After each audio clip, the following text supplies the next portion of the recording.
Today is the second study of this series, the restoration of all things. Now, if you weren't able to make it to last week's study, I really recommend having a look at that because it really established some fundamental principles of the understanding of Bible prophecy in the latter days.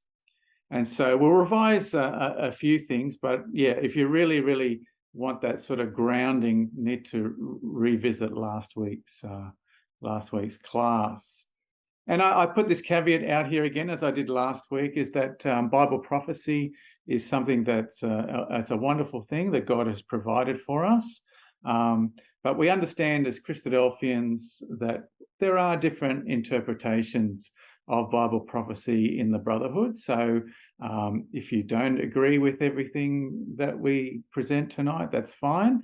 But though we did sort of have a look last week at our constitution, our statement of faith, and we saw two clauses that related that we do all believe in, is that the restoration, the kingdom of God involves the restoration of the kingdom of Israel. And so let's move on. And what we're going to do today's class, the middle section of this class is going to be a bit rushed. And the reason it's a bit rushed is because for most of us, this is going to be revision. For those of us who came to the seminars, you'll recognize some of the slides. So if you think, this is your typical sort of seminar talk on Bible prophecy, well, part of it is, but there's also a fairly interesting bit, especially towards the end. So I ask that you do hang on there. Now, when we talk about the order of events in the big scheme of things, those 6 things that I've got there on the screen are pretty much what most of us would agree to. We believe that Christ will return to the earth. After that, there'll be the resurrection and the judgment. Somewhere in amongst that mix will be the Battle of Armageddon. And then there'll be the 1,000-year reign of Christ and the saints. And then at the end of the millennium, there'll be the second resurrection, and there'll be another judgment of the mortals who lived in that millennium. And then at the end, we find that there'll be no mortals left. Everyone will be immortal, and God will be all and in all. The focus of this series, even though today and next week, God willing, we'll be talking about a period sort of leading up to the Battle of Armageddon and Armageddon itself, by far the majority of this series focuses on the 40-year period that perhaps begins with the Battle of Armageddon. We don't know the exact start of that period or when that will be, but we believe that there's a 40-year period. And certainly was the belief of Brother Thomas that there'd be a 40-year period to establish the kingdom of God on the earth, and finally for Christ and the saints to establish their rule throughout the whole earth.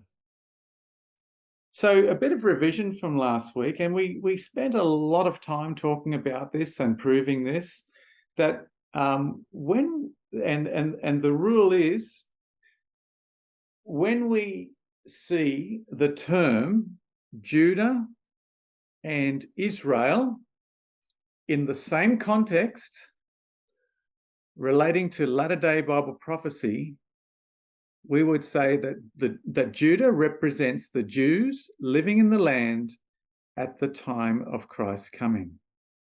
Whereas we see the term Israel would refer to the Jews living in the other nations at the time of Christ's coming. All right? So remember the rule, and we've got to understand it correctly. When we see these two names in the same context, and we see them as two separate identities in the same context, we can understand it like we have there on the screen. Now, we briefly looked at this slide last week, a little snippet out of Elpis Israel, that Brother Thomas, he believed that there were two stages. This is what he said. The truth is there are two stages in the restoration of the Jews. The first is before the Battle of Armageddon, and the second after it. Okay, so there's going to be a restoration of Jews before the Battle of Armageddon.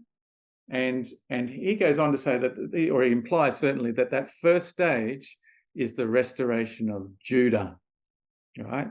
That's because it's the Jews in the land. The second after it is referring to Israel, the Jews who are still scattered around the world after Christ's return, after the Battle of Armageddon.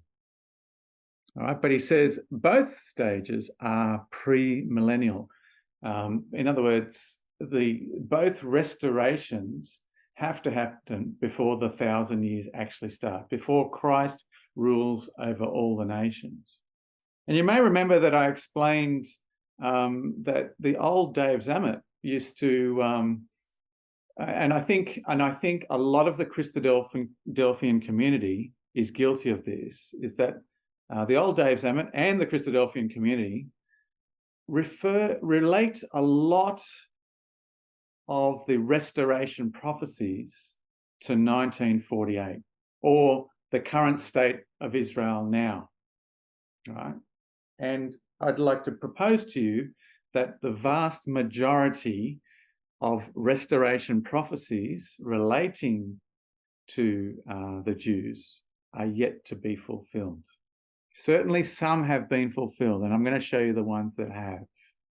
Okay, but the vast majority of prophecies relating to Israel's restoration are still yet to be fulfilled and will be fulfilled after the coming of Christ. So that's a little bit of a statement I've just put out there for the moment. So if we had to summarize the battle, Armageddon, what would we say? We'll say, all right, Gog invades Israel. 2/3 of the Jews in the land are killed. Then Christ and the saints stand on the Mount of Olives. There's a major earthquake, and Israel is saved. Gog is defeated, and the army and equipment are buried. Now, we're only going to look at the first 2 points in today's class, and then, God willing, in next week's class, we look at points 3 and 4. All right. Now, so Zechariah 12 is probably one of the best proofs we have that Judah refers to the Jews who are in the land at the time of Christ's coming. God says that he will save the tents of Judah first. And from this context, we can clearly see that that it's referring to Jews or Israelis who are in the land of Israel. All right. Now, remember that Brother Thomas lived well before there was any state of Israel. And it was in 1948, exactly 100 years before Israel was re-established as a nation, that he makes this comment in Elpis Israel. And it's a prediction that passed the test of time. And we briefly looked at this last week, but I just want to spend a little bit more time on it. And it says this, it says, there is then a partial and primary restoration of Jews. Now, when he means primary, he doesn't mean the most important. He just means the first. So when we talk about primary school, it's the first school that we attend, right? It doesn't mean it's the most important schooling, though it could be, but it's the primary restoration, the first restoration of Jews before the manifestation, before the coming of Christ, which is to serve as the nucleus or basis of future operations in the restoration of the rest of the tribes after he has appeared in the kingdom. So there's the two stages, right? The first stage, there'll be a partial restoration of Jews before Christ's coming, which is going to serve as the basis it's going to be in the land. There'll be to become the base of future operations which will happen after Christ's return. But this is what he said. He said, the pre-adventural colonization of Palestine will be on purely political principles. And the Jewish colonists will return there in unbelief of the messiahship of Jesus and of the truth as it is in him. They will emigrate there as agriculturists and traders in the hope of ultimately establishing their commonwealth, but more importantly, more immediately of getting rich in silver and gold. Now, why did Brother Thomas say this? Why did he say that the Jews that returned there would be returning there on purely political principles? Why even the need to say that?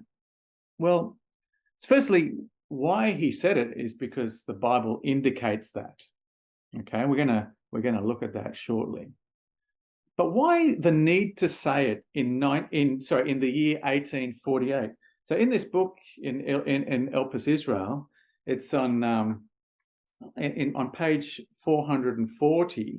It's worth a read. So if you do get time later this evening after class, have a read of page 440 and maybe 441, just 2 pages, and you will see that there was this thing, this belief amongst Christians at the time that the Jews would return to the land, but that there was a movement to bring Jews back to the land. It's called Christian Zionism, and what the feeling was amongst Christian Zionism was the reason they would bring Jews to the land was to teach them Christianity, so that Christ would come. All right, so they believed that if we teach the Jews in the land, bring Jews to the land, teach them Christianity, that would bring about the coming of Christ. Right, and so there were movements to promote this, I guess, if you like. Brother Thomas, living in that age, says, no, it's not going to be like that at all. The Jews aren't going to return to the land believing in Jesus Christ, or certainly, and of the truth as it is in him. Right? That's why he mentions that. But he says they're going to go there for their own reasons. It's not for religious reasons at all. Okay, so I hope that sort of provides a bit of a basis on why Brother Thomas had to write that, because that was not the belief in the day. And just read page 440, at least that top paragraph, and that's the Logos edition for page 440. So where he sort of speaks about this. All right, so let's move on. Now, so just want to summarize what Brother Thomas said there. He said that there would be a partial restoration of Jews to the land. It would happen before Christ's coming. The Jews would return in unbelief of Christ. The nation would be built on worldly ambitions. The land would become the center of future operations. And so how did Brother Thomas know all this? Because the first 4 dot points have come true, haven't they? It is exactly like he said in this particular regard. And the land would become the center of future operations. I guess we know that from clear Bible prophecy, don't we? And remember this book, right? This book, Elpis Israel, written 175 years ago. That page stood the test of time, because Brother Thomas was a diligent Bible student. So this is how he knew. And we're going to let's turn to Joel chapter 3. And I think, we'll turn there, Joel chapter 3. And I'm going to ask Brother Dan if he could read verses 1 and 2 for me, please. For behold, in those days and in that time, when I shall bring again the captivity of Judah and Jerusalem, I will also gather all nations and will bring them down into the valley of Jehoshaphat, and will plead with them there, and will plead for my people and for my heritage Israel, whom they have scattered among the nations and parted my land. Right, thank you. So he says, in those days and at that time, when I bring back the captives of Judah and Jerusalem, right, then I will gather all nations and bring them into the valley of Jehoshaphat. So Brother Thomas could see that before the Battle of Armageddon, there would be a regathering of Jews back to the land, into the land of Israel and Jerusalem itself. Okay, so this is certainly one verse. This is Joel chapter 3, is proof that of 1948 and 1967 happening. All right, so clearly that's a verse that we can use in our seminars, hand on heart, no problem at all. Right, that's certainly one proof there. And then, of course, another one is in Ezekiel 38. Now, if you like, I've got it on the screen here. We don't need to turn there, where it says, in the latter years, you will come into the land of those brought back from the sword and gathered from many people on the mountains of Israel, which had long been desolate. They were brought out of the nations, and now all of them dwell safely. So I'm going to ask you a few questions here. So it says, in the latter years, you, who is the you there? They will come into the land. Which land? And then it says towards the end, who's the they? They were brought out of the nations, and now all of them dwell safely. Who's the you? Who's the land? So who's the you here, if you can see my screen? Who's the land? Who's the they and the them? Well, the you is Gog. Yes. And we know that from the context, which we didn't read the verse before. Right? So you is Gog and the nations that come with Gog, yeah. And the them is Israel. The land of Israel, yeah, exactly. It's the Lord, the land of those brought back from the sword, because we know that God scattered them, they shall fall by the edge of the sword, Jesus said. And then, so Brother Thomas could see, well, there's going to be a time when they're going to be brought back from the sword, right? And onto the mountains of Israel. That's the land. That's the land, which had long been desolate. So in other words, after a very long time, they're going to be brought back. And now all of them dwell safely. Who's them? Well, that's the Jews, isn't it? Okay, so it's the Jews dwelling safely in the land after being brought back. So Brother Thomas could clearly see that they would become a nation again, or certainly a people. There'd be a gathering of Jews before the return of Christ, before the Battle of Armageddon. Okay, and of course, in Zechariah 14, it says this: behold, the day of Yahweh is coming, and your spoil, that's Israel's spoil or Judah's spoil, will be divided in your midst. For I will gather all the nations to battle against Jerusalem.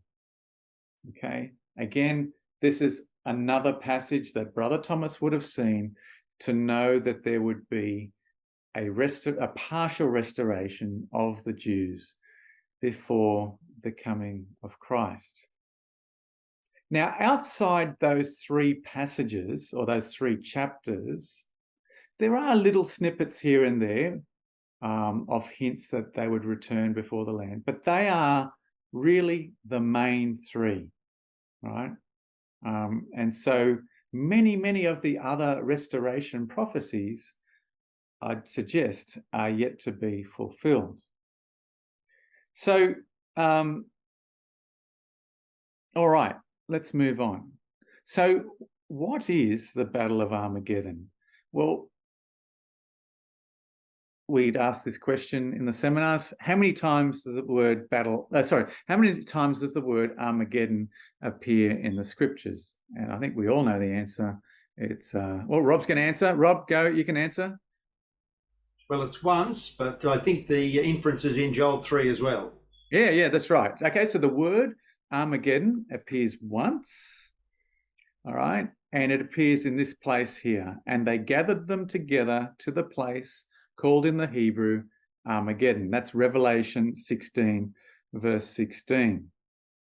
Now, the word Armageddon comes from the Hebrew tongue. Okay, the Hebrew tongue. And so it's got something to do with the Hebrew. Now just hold that thought. So Brother Thomas suggests this, and I think he's right. Okay, he suggests that the word Armageddon is not actually the name of a place, but it's the transliteration of three Hebrew words.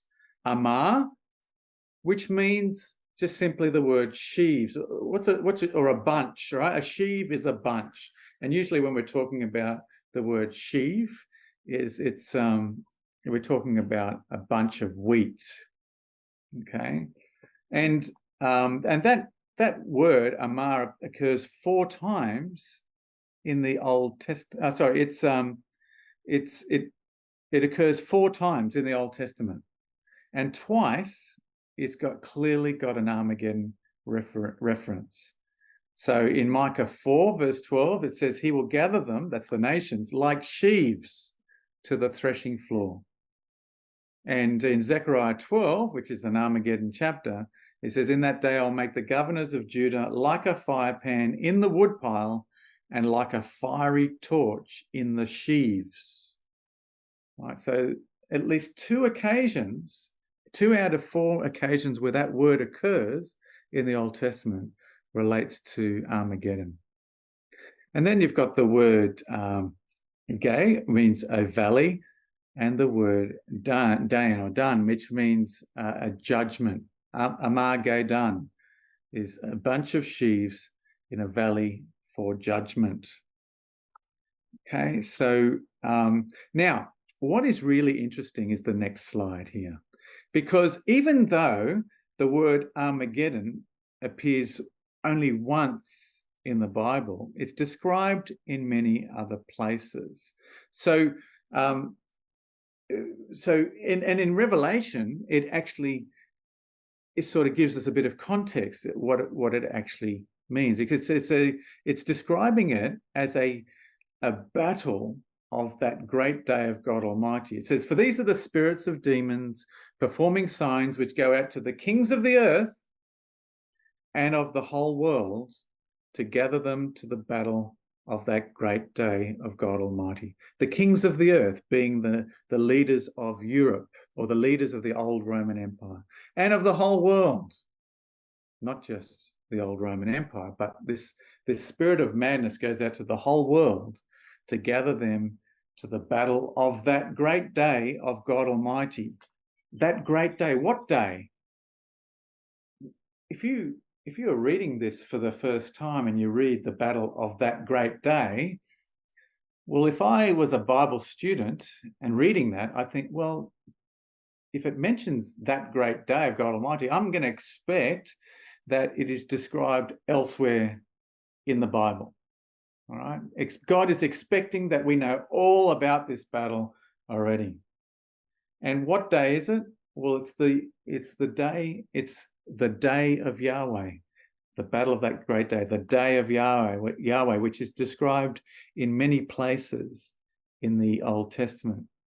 Now, here's one. I find this slide very interesting. Look what it says here. This is from Zephaniah 3, verse 8. And this is a passage I believe describes the battle of Armageddon. This is what it says. Therefore, wait for me, says Yahweh, until the day I rise up for plunder. My determination is to gather the nations to my assembly of kingdoms, to pour on them my indignation or anger. All my fierce anger, all the earth shall be devoured with the fire of my jealousy. This is in Zephaniah 3, verse 8. Now, I'm going to ask you a question here. There is something that is very, very unique about this Bible verse. Does anyone know what it is? Something very, very unique about Zephaniah 3, verse 8. I know that it's the only verse that contains every letter of the Hebrew alphabet. That's excellent, Dan. All right. It is the only Bible verse, the only verse in the Bible that contains every letter of the Hebrew alphabet. Now, isn't it interesting? Because what's the subject? Armageddon. What did Revelation say? Revelation says what Armageddon is. It's in the Hebrew tongue. And the one place where every letter of the Hebrew tongue exists is in this verse, which is a battle about Armageddon. Isn't that interesting? You know, we'd think, oh, you know, is this a coincidence or what? I believe this is inspiration, right? Just one of those beautiful coincidences, if you want to, in inverted commas, of the Bible, which are more than just a coincidence. All right. So, my apologies for those who have been to the seminars many times. I've got 3 slides here to show that Joel chapter 3, Ezekiel 38, and Zechariah 14 speak about the same event, are all speaking about the Battle of Armageddon. And the reason I sort of emphasizing this, because there are some Christadelphians who say that these prophecies are speaking of separate events. Some people say that Ezekiel 38 is a different event to Zechariah 14. Okay, I'm going to suggest to you,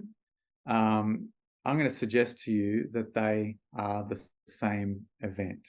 Okay, and so the way I'm going to do it now is by presenting it in dot form.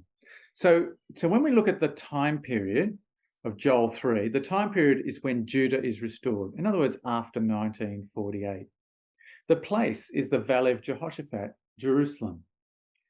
Who's involved? All nations. The event is a major battle. And then the intervention is an earthquake. That's how the armies are destroyed. And the result is that Jerusalem is saved and God is glorified. So there's a little snapshot summary of Joel chapter 3. Now, with your eyes, I imagine John will get his camera out and take a photo, but with your eyes, I want you to take a snapshot of that, okay? The time, the place, who is involved, the event, how God intervenes, and the results, all right? We take that snapshot now because I'm going to move to the next one, all right? Now, so that's Joel chapter 3. Let's look at it in Ezekiel 38.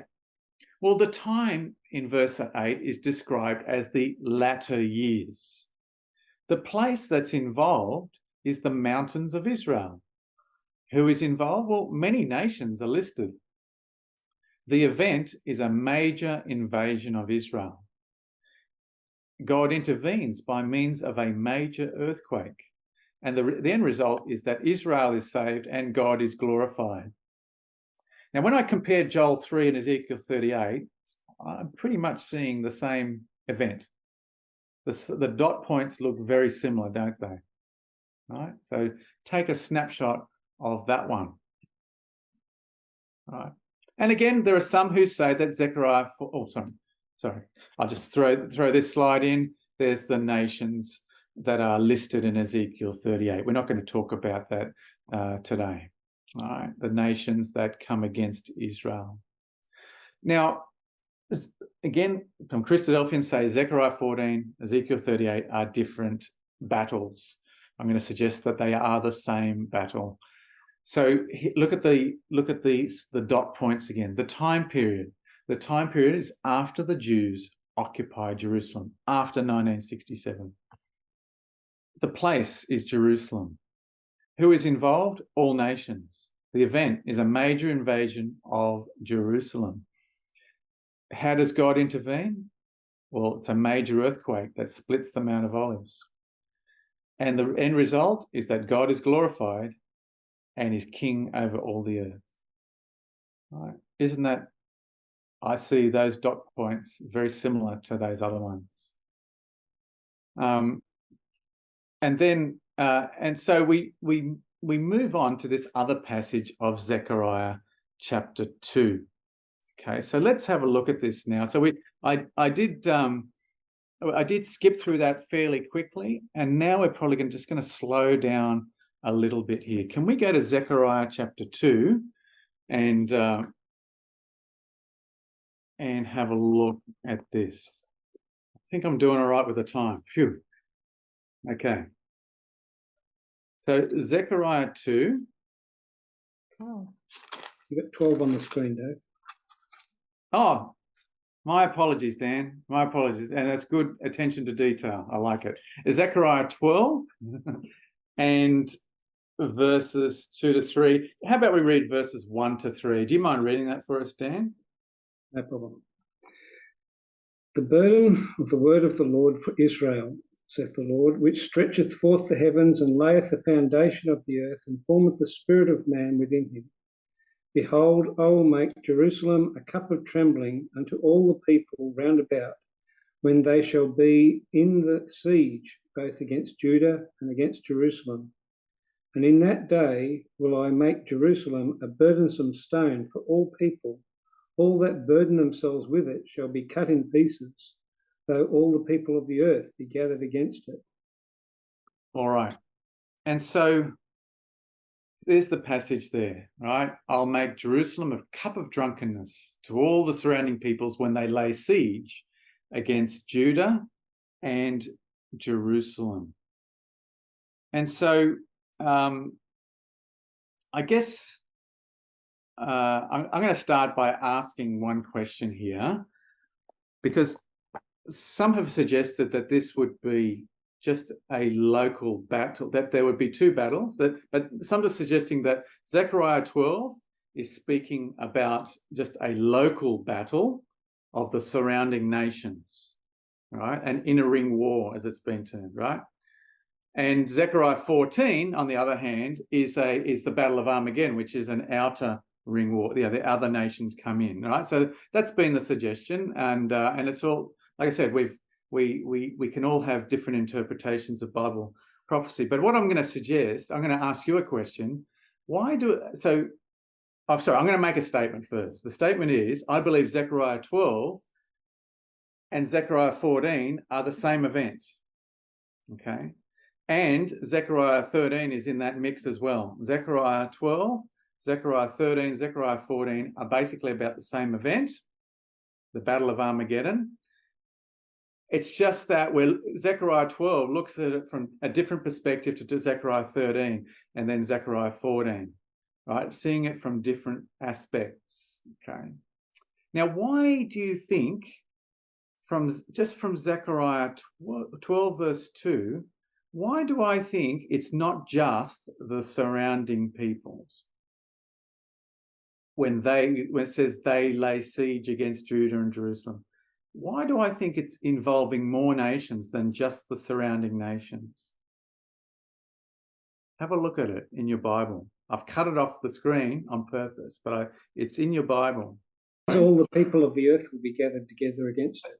Thank you very much, right? So it says, I'll make a cup of drunkenness to all the surrounding peoples or nations when they lay siege against Judah and Jerusalem, though all peoples of the earth, what does it say? So when they lay siege against Jerusalem, and it'll happen in that day that I will make Jerusalem a very heavy stone for all peoples, all who would heave it away, surely be cut in pieces, though all nations of the earth are gathered against it.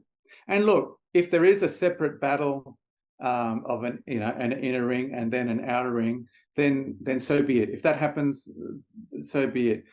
But what I would like to propose to you is that that Zechariah 12 is primarily talking about the Battle of Armageddon. If there's an inner ring war first, then let's see if that happens or not. I'll be open to that.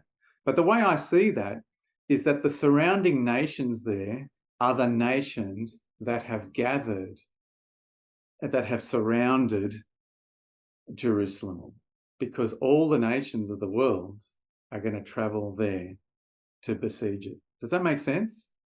And so, if you like, the nations that are listed in Ezekiel 38 will become the surrounding peoples because they are going to lay siege.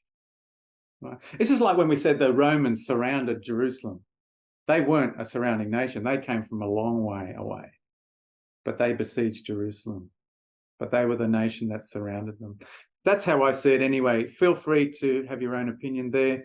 And by all means, please listen to all different talks and make your own mind on what you think is going to happen there.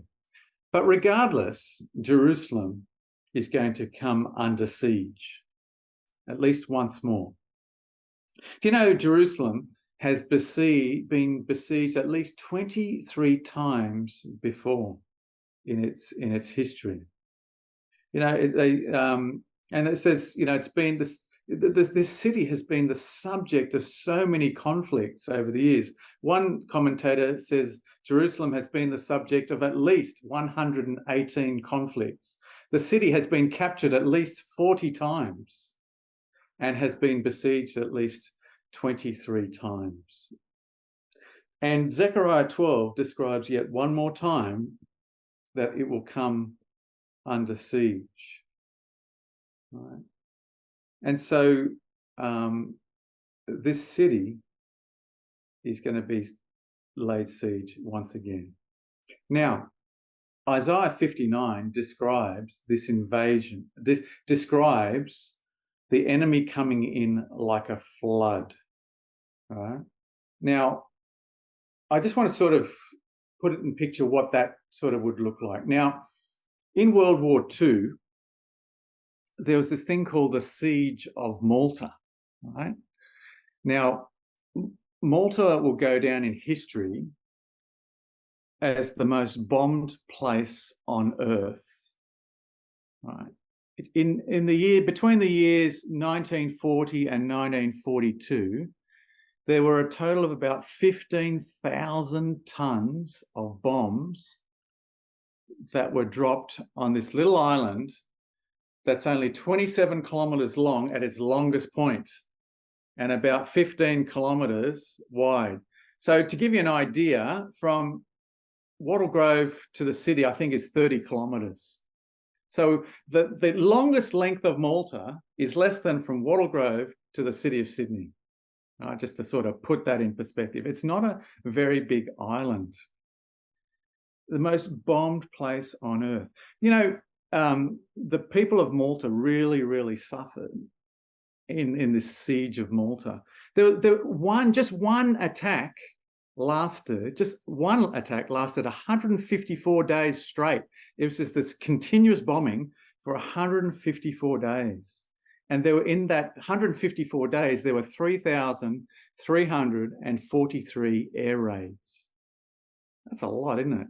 You know, my parents lived through, that were there in Malta, lived in that time, and they would have been the ages of between 12 and 14 in that time.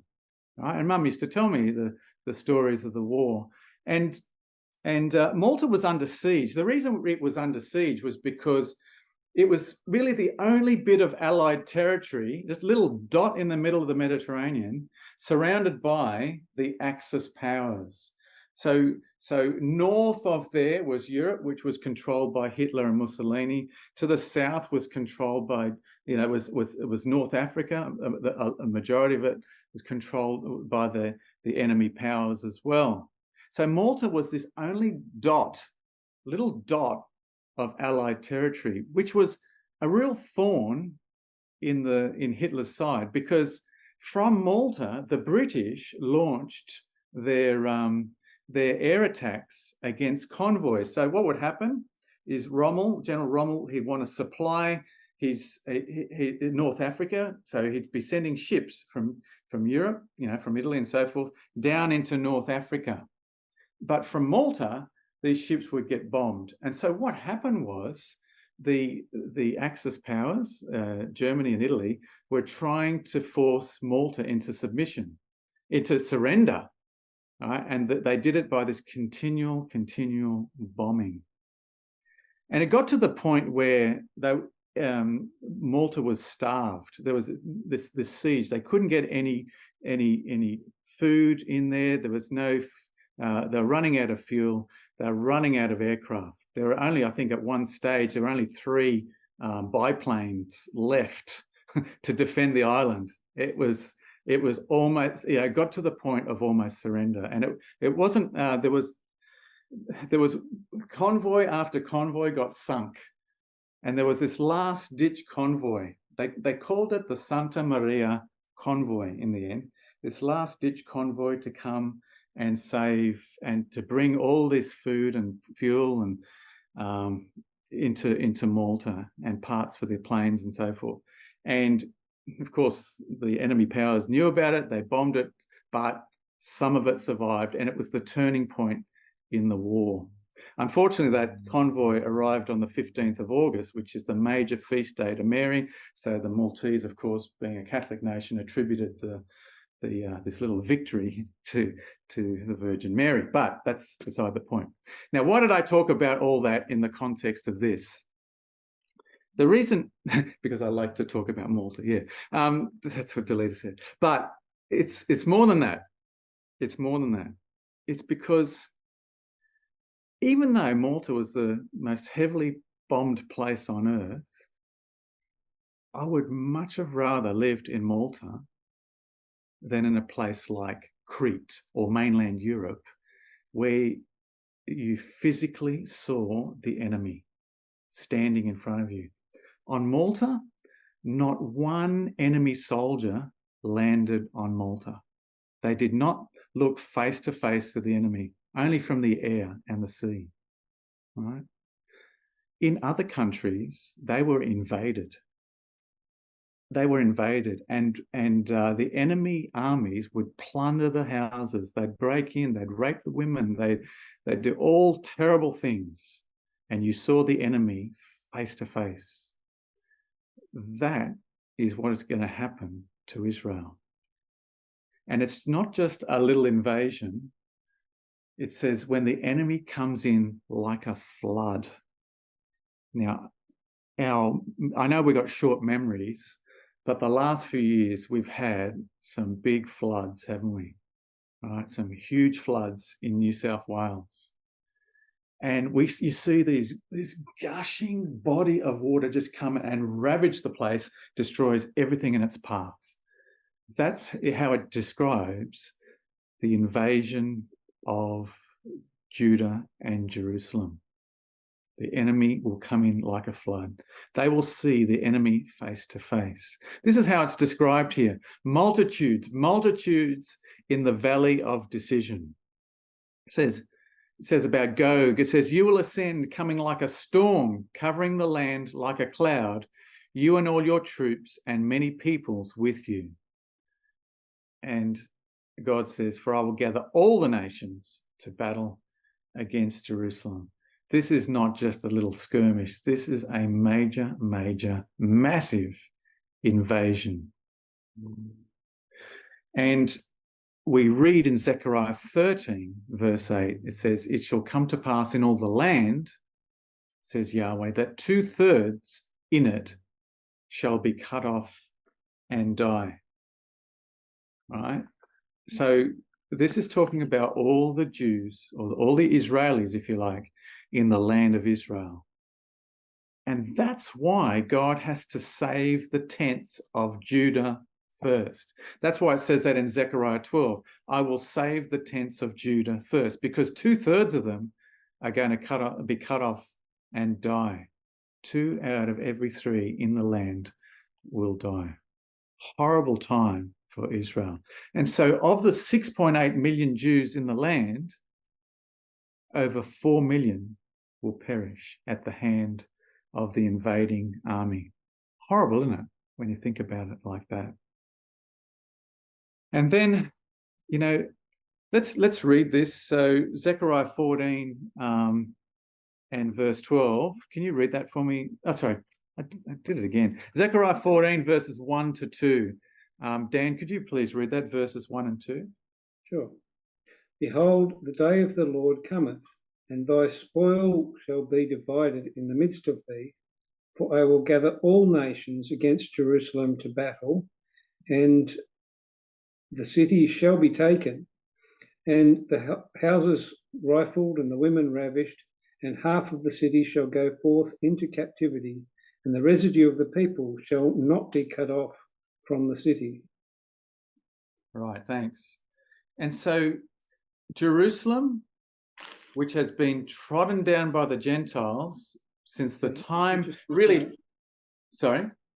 Oh, sorry. So Jerusalem, which has been trodden down by the Gentiles since the time of the Babylonian invasion, will now be taken for one last time. Right. And the old city of Jerusalem, which was recaptured by the Israeli army back in 1967, Israel declared Jerusalem as its undivided eternal capital in 1980. And, while 1967 got us very excited as Bible students because we saw a turning point in Bible prophecy, the way I read the scriptures is that the Bible clearly shows, to me anyway, that the Gentiles will trample her down once more under the leadership of Gog. Now, I'm going to put a caveat on that, and just so you're aware of another interpretation of this, is that some will say that the old city will not be captured. All right? So 1967 will hold true that Jerusalem will no longer be trampled. But the way I read Zechariah 12, the way I read Zechariah 14, is it seems to be telling me that the city will be taken. That's how I read it. So just be aware there are a couple of interpretations regarding that. So what's going to happen then? It talks about the spoils of Jerusalem. The spoils of Israel will be divided up. Jerusalem will be captured. The houses rifled. In other words, soldiers banging on the doors, breaking into the doors of houses. The women ravished. Right? I don't need to explain what that means. Right? And the way the NET reads those verses, it says the city will be taken, its houses plundered, and the women raped. This is the result of an invading army. Right? Now, Israel to date has won every battle that her enemies have started. However, this time the city will be taken, and the pride and joy of Israel, which is Jerusalem, will be gone, will seem to have gone. Now, who would ever have thought that this would happen again? A repeat of the Holocaust. Because look what it says there in verse 2. It says, then half the city will go into exile. That's half the city of Jerusalem. But the remainder of the people will not be taken away.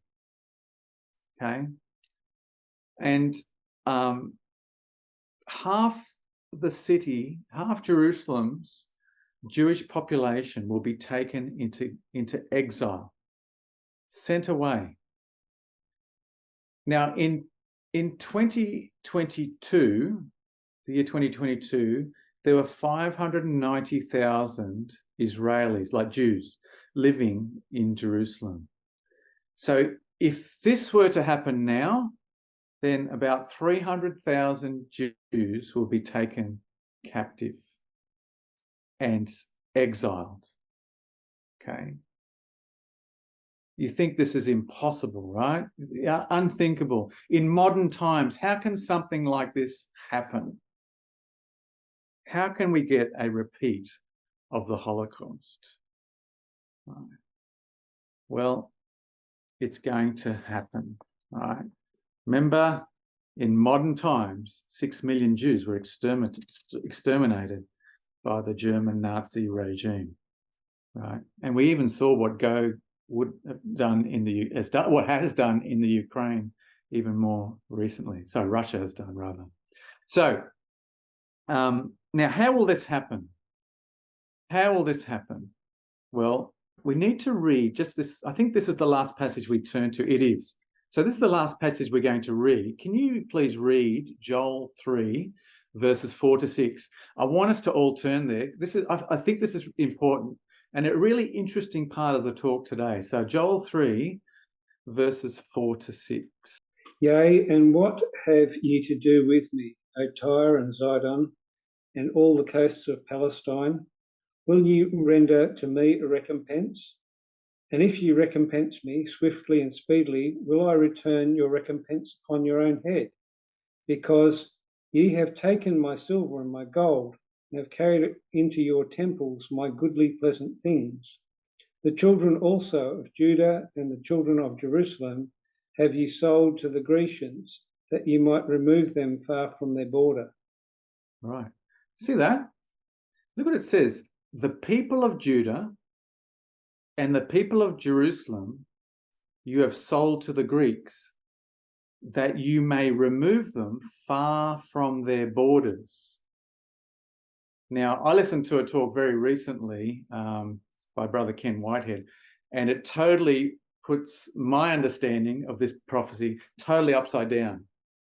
Right? He suggests that this part of the prophecy there, that where it says you may remove them far from their borders, is talking historically.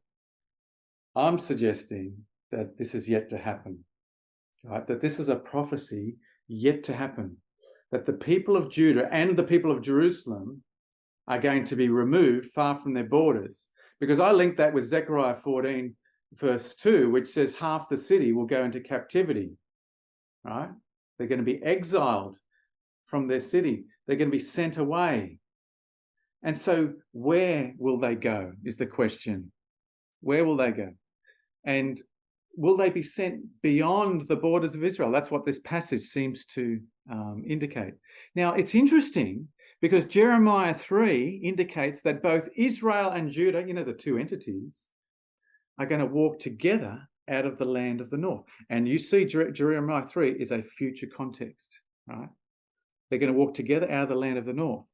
Could this indicate that some of Judah will be sent to the land of the north as captives? Perhaps, just perhaps, I know it's only a suggestion, it's only Dave Zammit talking here, perhaps the concentration camps of Europe, which are currently a museum, will they be recommissioned again? Interesting thought. Do you know the spoils of war can often include their people? Now think about it. Daniel and his 3 friends were taken to Babylon. They were the spoils of the battle, right? They were taken as captives. Why? Because they were smart people. After World War II, just right at the end of World War II, the Allies and the Russians rushed into Germany to get hold of Germany's leading scientists, just to get the expertise and the upper hand in military technology. Now, with Israel being one of the most technologically advanced countries in the world, it is likely then that Russia will take Jewish scientists for themselves as one of the spoils of the war. That's the suggestion here. Now, my question is to you, if this passage is yet future, which I believe it is, right? I believe this happens, this deporting of Jews happens during Armageddon. Who will do this work of deporting the Jews out of their land? Well, the passage tells us here. It says, Tyre and Sidon and all the coasts of Philistia, they are the ones involved with selling the Jews to the Greeks. The Greeks there, I believe, is just synonymous for the Gentiles. They are going to be the ones that remove them far from their borders, that you may remove them far from the border. Look at it. Look at verse 6, Joel 3, verse 6. Right? Sorry, you all turned there, but I didn't. Joel 3, verse 6. It says there. It says, also the people of Judah and people of Jerusalem, you have sold to the Greeks, that you may remove them far from their borders. Who's the you? It's Tyre, Sidon, and all the coasts of Philistia. Now, who are they? Well, if you look at a map, Tyre and Sidon is Lebanon. All right, it's located, it's modern day Lebanon. Whereas the coasts of Philistia, well, that's the Gaza Strip. They're the Palestinian people. You could almost look into it. You could almost say Hezbollah and Hamas. Well, I don't know whether it's Hezbollah or Hamas. I don't know, but it certainly comes out of Lebanon, the Lebanese, and the Palestinians. And they are, I'm going to suggest here, that they become Gog's willing helpers when Gog invades the lands and has got all these Jews rounded up, and what are we going to do with these people?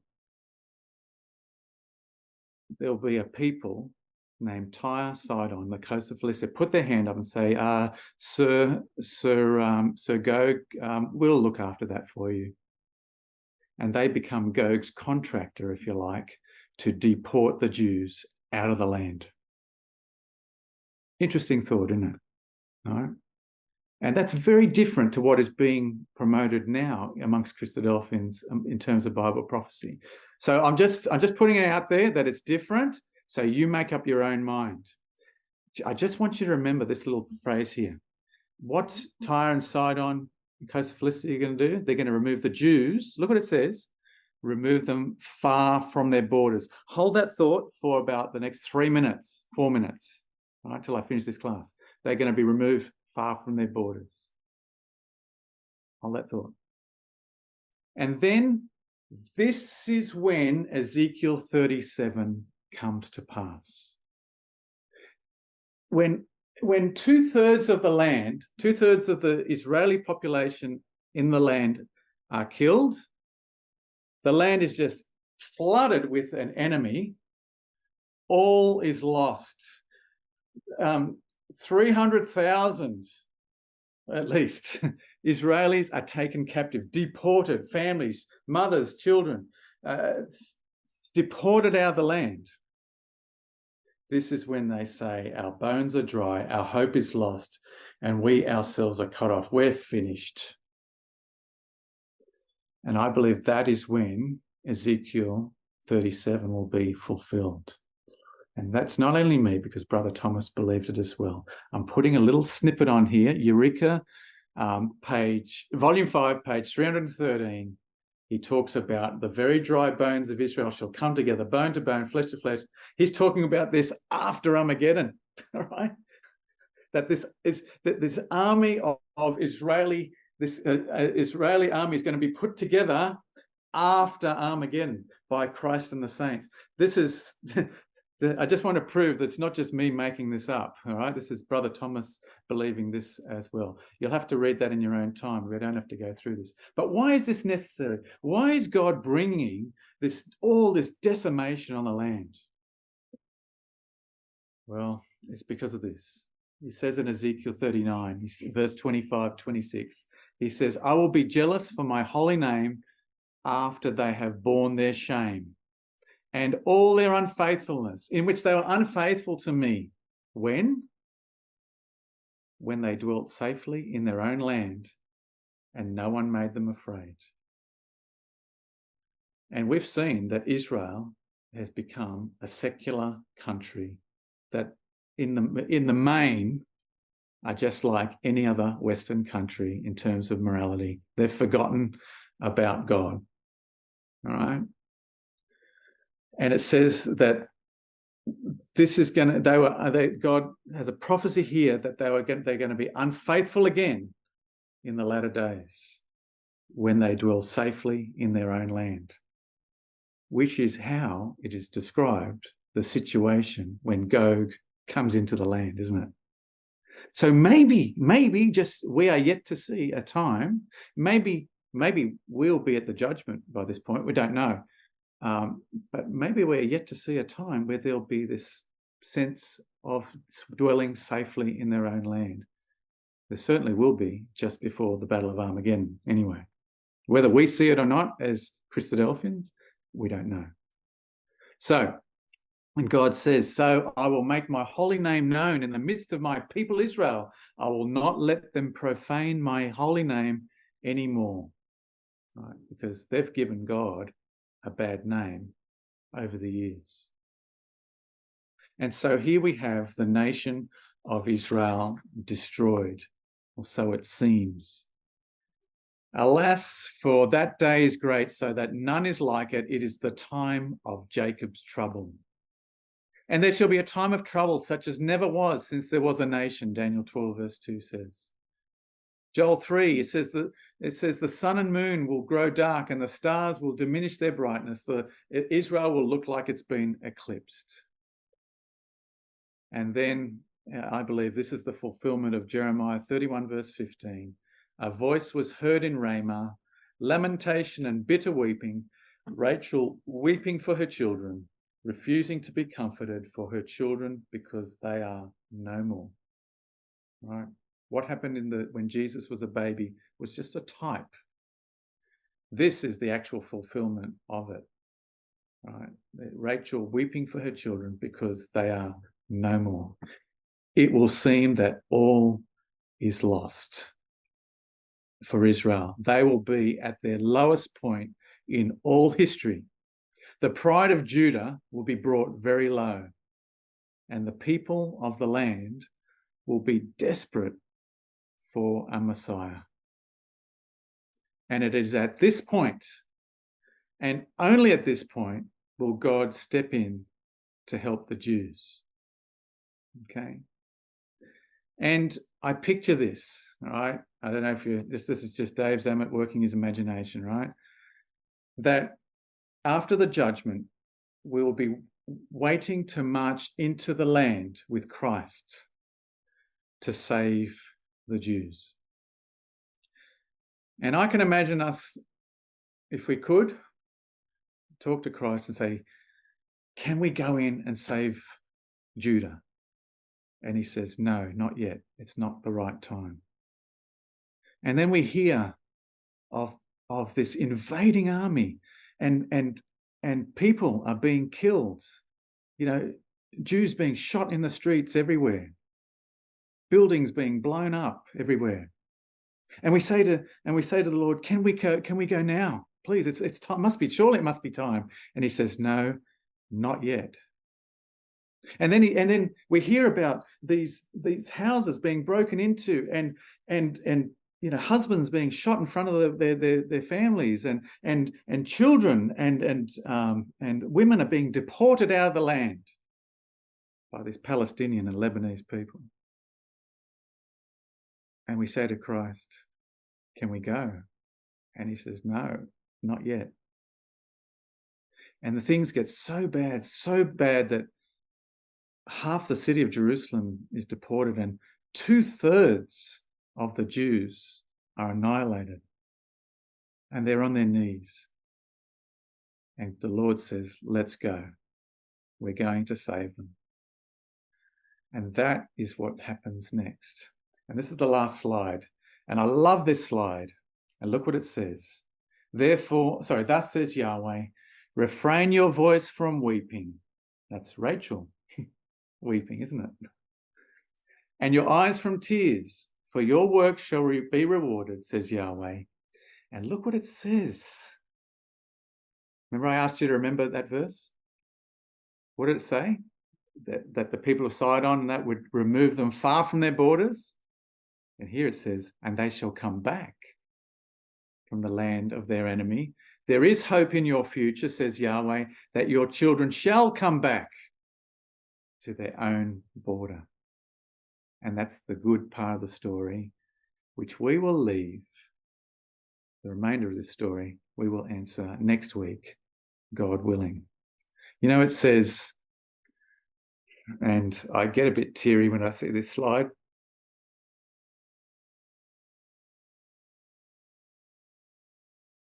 I can't look at the slide, sorry. It says, in that day, I will open my eyes on the house of Judah. And the reason I get teary is because this photo was 10 years ago. And these children will be teenagers now, adults, young adults. Perhaps 2 out of every 3 of those will be killed.